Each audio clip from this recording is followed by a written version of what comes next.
How's it going, my friends? Happy Friday. Thanks for stopping by. So I wanted to cover a few things that Wes Walker had asked in the comments about, just asking how the equipment held up through the trip. The refrigerator, the solar panels, all that stuff. So the fridge did great. I was a little concerned about it because it's probably the cheapest fridge you can buy on Amazon. And I was worried about going over those really rough, bumpy roads and it running at the same time, if the timing happened to work out that way. And it did many times. Fridge is still kicking. And it saved me a lot of money not having to throw out food. One of the best things I've added to the van so far is the refrigerator. So it worked great. Solar panels, never used them. I never stayed in the same place over 2 nights. So what I would do was, when I was driving to the next campsite, about an hour before I would get there, I would just plug in from the alternator cable. So I would charge about an hour every day, or maybe a little less than that.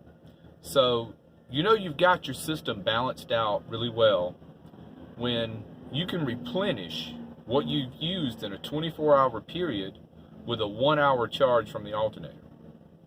So if you're going to spend a lot of money, I would put it in the alternator charging capability. But if you're going to park out, if I was stayed at the campsite for a week at the time, I have 200 watts of portable solar panels. That would have done fine. Actually, I just used the solar panels today. I'm back over at the house sitting place, and I've just been kind of piddling around here today. And while I've been doing my thing, I've had the panels out because I haven't given my batteries a good trickle charge in quite a while, maybe a month.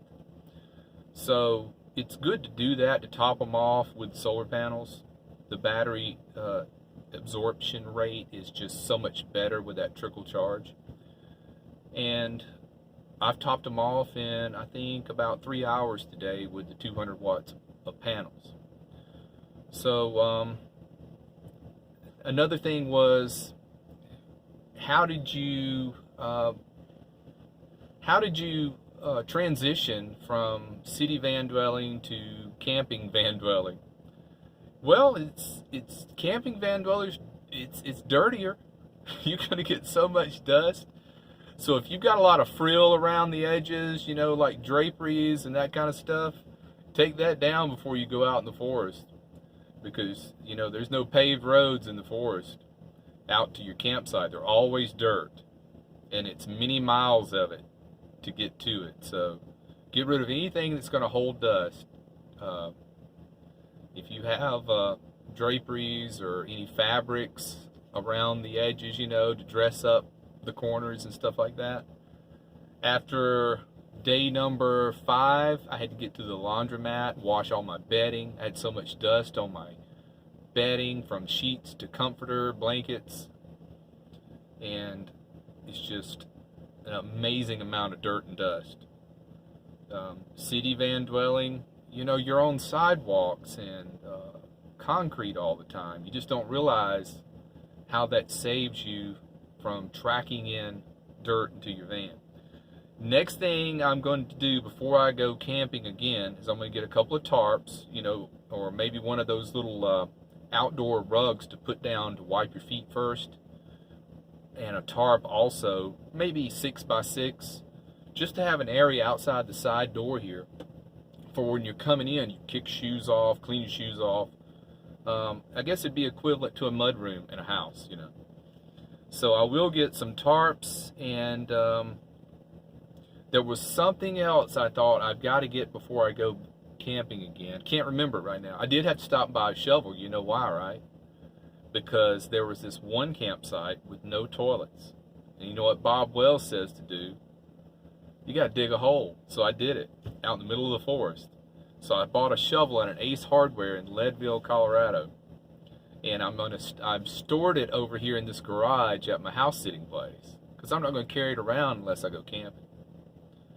And my folding chair, I put it back in the bag, back under the bed. I had it propped up over here in the well on the side door the whole trip.